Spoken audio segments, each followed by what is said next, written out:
तुम्हारा पार्टनर तुम्हें life time भूल ना पाए, जब तक जीवित रहे तब तक तुम्हारा रहे, हर हाल में तुम्हें याद करे, तुम्हारा प्यार, तुम्हारा रिलेशनशिप, तुम्हारा पारिवारिक लाइफ, तुम्हारा दाम्पत्य लाइफ हर हाल में सुधर जाए। प्यार में रोना, दुखी होना, परेशान होना, मुसीबत अपने सर पर ले लेना, ये सब चीजें आज समाप्त हो जाएंगी। आज का दिन आपका है।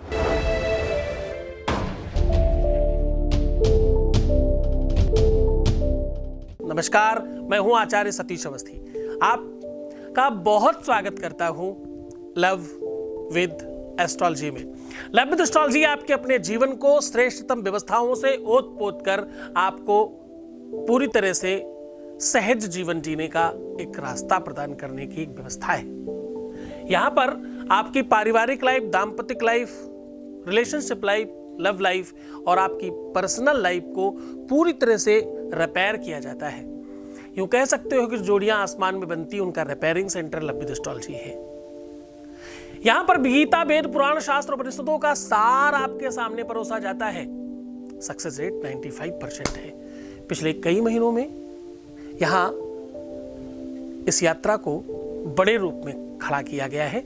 आज इस यात्रा में यात्री गणों की संख्या 3.5 लाख है। इस परिवार में अभी तक 3.5 लाख लोग जुड़ चुके हैं।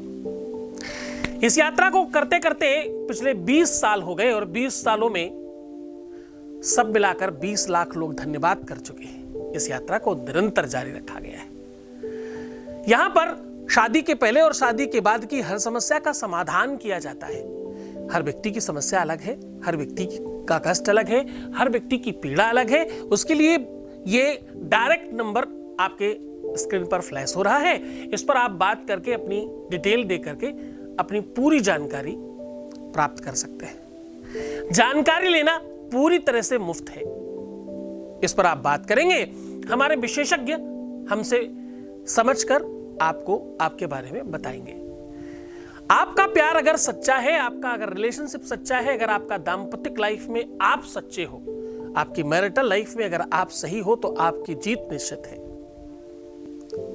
आज मैं कह रहा हूं, सामग्री के नाम पर एक पान का पत्ता, थोड़ी सी उड़द, थोड़ा सा दही, सिंदूर, चावल, कपूर और माचिस।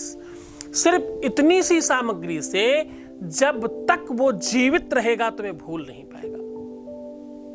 मैं कह रहा हूं कि जब तक वो जीवित रहेगा, जब तक शरीर में प्राण है, तब तक दिल में तुम्हारी प्रेजेंस है। मान लीजिए निश्चित तौर पर अब जब दिल धड़केगा, अगर दिल धड़केगा ऐसा भी कह सकते हो, तो वो तुम्हारे नाम पर धड़केगा, वरना दिल ही नहीं धड़केगा। उसके जीवन की हर श्वास पर आपका अधिकार होगा। उसके जीवन की हर निर्णय पर आपका अधिकार होगा। पूरे विश्व से लड़ने की क्षमता प्रदान कर रहे हो तुम उसे। आप ऐसे समझ लो कि आप अपने प्रेमी को, अपने चाहने वाले को, अपने चाहने वाली को, अपने पति को, अपनी पत्नी को, अपने रिश्ते को एक नया आयाम दे रहे हो। एक ऐसा अंदाज जो एक आगाज बनने की दिशा में चल पड़ा है। जीवन में प्रेम को समझने के लिए आपको उसमें गहरा उतरना पड़ता है। प्रेम कोई सिंपल भावना नहीं है, प्रेम अलौकिक शक्ति है। गीता, वेद, पुराणों में प्रेम की महिमा का खूब बखान किया गया है। प्रेम के बारे में हर शास्त्र पुराण में लिखा है। हर भगवान ने, हर देवता ने, हर पैगंबर ने, हर उस महापुरुष ने प्रेम की भावना को बढ़ावा दिया है। हर व्यक्ति ने, जो भी सिद्ध साधक संत महात्मा रहे हैं या हैं, उन सब ने प्रेम की ही गाथा सुनाई, प्रेम का वरदान दिया, प्रेम करना सिखाया। प्रेम चाहे भाई बहन का हो, माता पिता का हो, बच्चों और पेरेंट्स का हो, या आपके अपने रिलेशन का हो, आपके अपने लोगों के साथ में आपका प्रेम हो। प्रेम के बहुत सारे अलग अलग रूप हैं, या यूं कह लो कि उसके रूप अनेक हैं पर वो एक है। जैसे भगवान के लिए कहते हैं, अगर ये कहा जाए कि भगवान ही प्रेम है, प्रेम ही भगवान है, तो इसमें कोई अतिशयोक्ति नहीं है।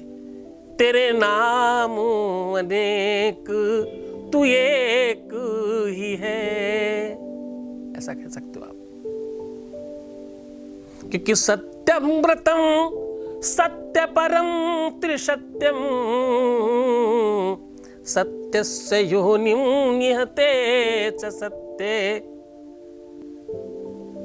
सत्यात्मिका त्वां परमार्थ सत्यम। सत्य ही परमात्मा है और अद्भुत सत्य, शाश्वत सत्य प्रेम है।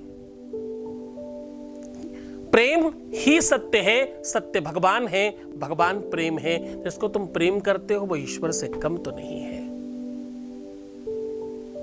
हाँ, हो सकता है कि वो एक शरीरधारी है, इंसान है, प्राणी है, इसलिए उसे इंसान कहा जा सकता है, लेकिन उससे जो तुम प्रेम करते हो वो भगवान है, 100%।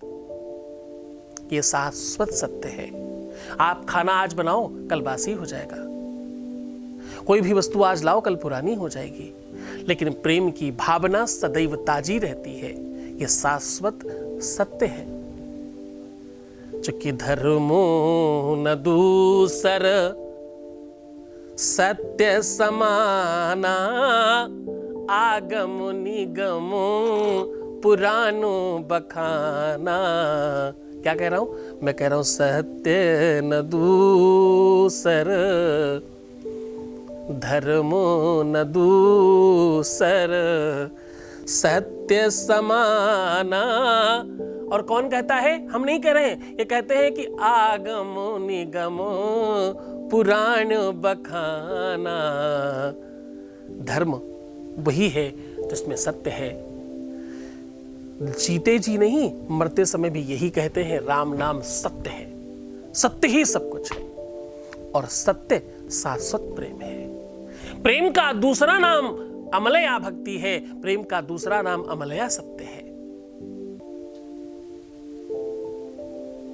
जीवन में श्रृंगार, आनंद, खुशहाली, परस्पर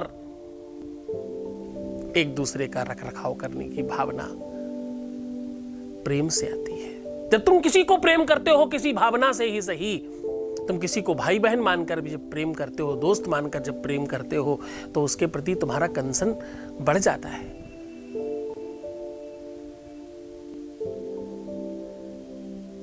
डिस्कशन और डिसीजन में अंतर आ जाते हैं जब तुम प्रेम करते हो।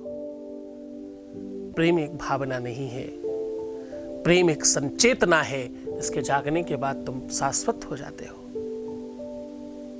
तुम्हारी सहजता बढ़ती है, तुम्हारा जीवन जीने का तरीका बदल जाता है, श्रृंगार बढ़ जाता है, तुम्हारे जीवन में एक नया आयाम आने लगता है और तुम खुद को जान और पहचान पाते हो। खुद की श्रेष्ठता के लिए, खुद के मूल्य बढ़ाने के लिए, खुद को और कीमती करने के लिए तुम बाध्य हो जाते हो। अधिक पैसे कोई क्यों कमाता है? क्योंकि शायद उसे अपने बच्चों से प्रेम है, अपने बीवी से प्रेम है, अपने पति से प्रेम है, अपने परिवार वालों को ज्यादा सुख देना चाहता है। क्यों? क्योंकि प्रेम के वशीभूत होकर के उस चीज का प्रभाव बढ़ा रहा है। क्यों? क्योंकि भाई संकटों का अभाव तभी होगा ना जब प्रेम का प्रभाव होगा। किसी से मिलने का मन क्यों करेगा? जब प्रेम होगा। किसी के लिए कुछ करने का मन क्यों करेगा? क्योंकि जब प्रेम होगा। किसी के लिए कुछ बहुत बड़ा करने का मन कब करेगा? जब प्रेम होगा। प्रेम ही तो है जो जीवन चला रहा है, प्रेम ही तो है जो विश्व को संचालित कर रहा है। सत्य मानो, प्रेम के अलावा दुनिया में कुछ नहीं है। अगर सिर्फ और सिर्फ पूरे विश्व से प्रेम को शून्य कर दिया जाए तो सब कुछ समाप्त है, कुछ नहीं बचेगा।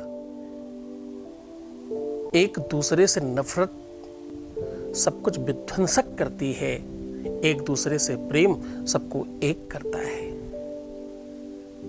प्रेम समन्वय है, क्रोध विध्वंसक है। प्रेम से सुमति आती है, अच्छा विवेक आता है, अच्छा सोच आता है। प्रेम चला जाए तो खराब विचार आते हैं, बुरी भावनाओं का जन्म होता है। तो सुमति कब आएगी? अच्छी बुद्धि कब आएगी? अच्छा विवेक कब आएगा? जब तुम प्रेम में होगे।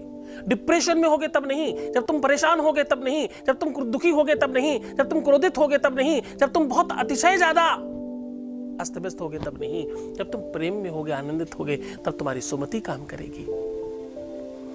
जहां सुमति तहां संपत्ति नाना। संपत्तिवान बनना चाहते हो तो सुमति चाहिए। जो प्रेम से आती है। जहां सुमति तहां संपत्ति नाना, जहां कुमति तहां विपत्ति निदाना। विपत्तियों का प्रभाव तब बढ़ता है जब प्रेम का अभाव होता है बच्चे। तो सत्य मानना, तुम्हारे सच्चे प्यार के साथ, पूरी सच्चाई के साथ खड़े हैं हम। तुम्हारे वास्तविक प्रेम में, जो कि तुम्हारा डिप्रेशन, तुम्हारी अशांति, तुम्हारी क्रोध, तुम्हारी एंजाइटी, तुम्हारा मानसिक बंध, तुम्हारा हृदय का वो उन्माद शांत करने की व्यवस्था लव विद एस्ट्रोलॉजी है। ये नीचे नंबर दिया है ना, एक बार अपना ब्यौरा निकालो ना सही। एक बार इस नंबर पर कॉल करके अपना ब्यौरा, अपना डिटेल निकाल कर देखो तो सही कि तुम कहां खड़े हो। जब तुम उपाय करते हो ना तो त्रुटि होने की संभावना है। जब कोई विशेषज्ञ उपाय करता है तो त्रुटियों की संभावनाएं कम हो जाती हैं।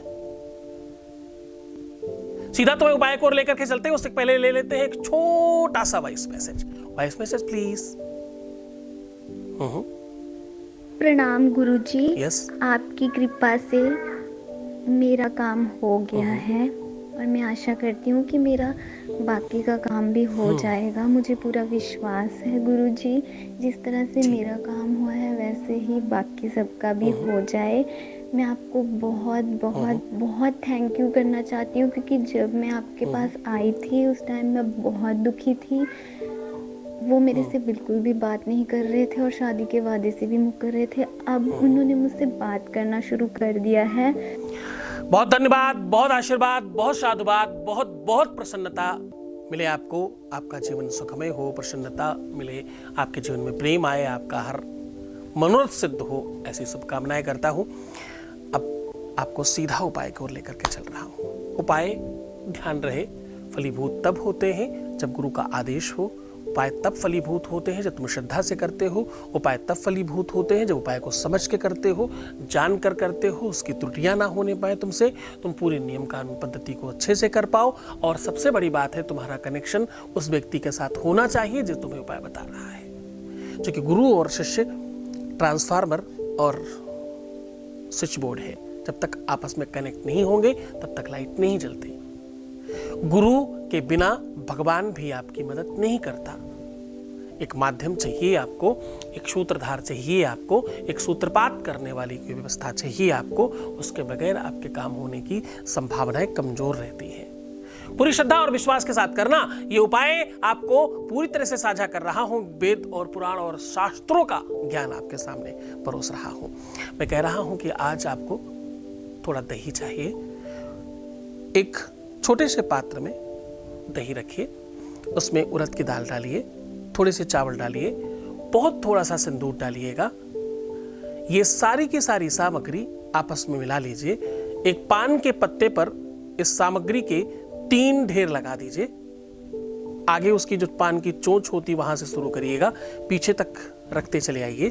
तीनों के ऊपर कपूर रख दीजिए और तीनों के तीनों कपूर रखने के बाद हाथ जोड़कर प्रार्थना करना कि मैं जिसको अपने प्राणों से अधिक मानती हूं या मानता हूं, जो मेरे लिए मेरा प्राण है, जो मेरे लिए मेरा सर्वस्व है, जो मेरे लिए मेरी सांसों से ज्यादा कीमती वस्तु है, जो मेरे लिए जन्म जन्मांतर का बंधन है, वो सिर्फ और सिर्फ मेरा होना चाहिए, सदा सदा के लिए। इस प्रकार की मंशा, इस प्रकार की प्रार्थना ईश्वर के सन्मुख करना, ये आप मंदिर में कर सकते हो, या आप खुले में रख कर सकते हो, ये कहीं सुनसान जगह में कर सकते हो, विशाल पेड़ के नीचे कर सकते हो, जहां आपको सुविधाजनक लगे वहां ये उपाय किया जा सकता है। पान का पत्ता जिसको नहीं मिले वो अशोक का पत्ता या कोई भी बड़ा पत्ता ले सकता है जो एटलीस्ट आपके 4 अंगुल से बड़ा हो। उसकी चौड़ाई की बात कर रहा हूं, एटलीस्ट 4 अंगुल से बड़ा हो उसकी चौड़ाई, लंबाई नहीं, लंबाई तो कितनी भी हो सकती है। खैर, इसको सीधा रखें। तीनों की तीनों कपूर जलाते समय आपको हुम स्वाहा बोलना है। हा के नीचे छोटी ऊ की मात्रा, ऊपर अंकार, हुम स्वाहा कह के तीनों की तीनों आग जला दीजिए। और जलाने के बाद आपको पलटकर नहीं देखना है, वहां से आपको चुपचाप वापस आ जाना है। अगर आप ये अपनी ही छत पे, अपनी ही कहीं जगह कर रहे हैं तो कुछ घंटे के बाद जब आपको लगे कि बंद हो गया होगा तो उसे उठा करके आप कहीं निर्माल्य पुष्पों के साथ या जहाँ पर भी आपके आसपास कोई पेड़ हो उसके नीचे आप रखवा सकते हैं। प्रायः ऐसा देखा गया है इस उपाय के करते ही त्वरित लाभ होता है। इधर किया उधर बेनिफिट शुरू हो गया। इससे आपके शत्रु समाप्त होते हैं, आपके साथ ईर्ष्या द्वेष करने वाले लोग आपसे दूर होते हैं, आपके लिए किसी के मन में कोई दुर्व्यवहार दुर्भावना व्याप्त हो रही तो वो समाप्त हो जाती है। दैहिक दैविक भौतिक तापा राम राज्य का होनी व्यापा, 3 प्रकार के दुख होते हैं पूरी दुनिया में, या तो दैहिक या तो दैविक या तो भौतिक। भौतिक यानी सांसारिक कष्ट, दैहिक मतलब शारीरिक कष्ट, और दैविक मतलब जो देवता और भगवान कोई कष्ट दे दे वो कष्ट। ये तीनों के तीनों कष्ट ताप समाप्त करने की क्षमता है इसके अंदर। इससे शत्रु समाप्त होंगे, रोग समाप्त होंगे, दोष समाप्त होंगे, कुंडली के दोष समाप्त होंगे, कुंडली के ग्रह नक्षत्र ठीक हो जाते हैं। प्रायः देखा गया है कि आपके अपने लव लाइफ में, रिलेशनशिप में, पारिवारिक लाइफ में, दाम्पत्य लाइफ में, शादीशुदा जीवन में बहुत चमत्कारी प्रभाव देखे गए हैं। पूरी श्रद्धा विश्वास के साथ करना, बहुत मन से करना। ये उपाय कदाचित रविवार मंगलवार ज्यादा काम करता है, वैसे किसी भी दिन किया जा सकता है। पूरी श्रद्धा विश्वास के साथ करना। अपना बहुत ध्यान रखना। मुस्कुराना, सुंदर बनना, पानी पीना, प्रीवियस लाइफ बिल्कुल मत बताना। पैसों का आदान प्रदान करना बिल्कुल मना है। अपना बहुत ध्यान रखना। मैं हूं तुम्हारे साथ, छोड़कर जा रहा हूं तुम्हें उन गलियों में, उन पगडंडियों में, उन ख्यालों में, उन विचारों में जहां सिर्फ और सिर्फ प्रेम है। ओम नमः शिवाय।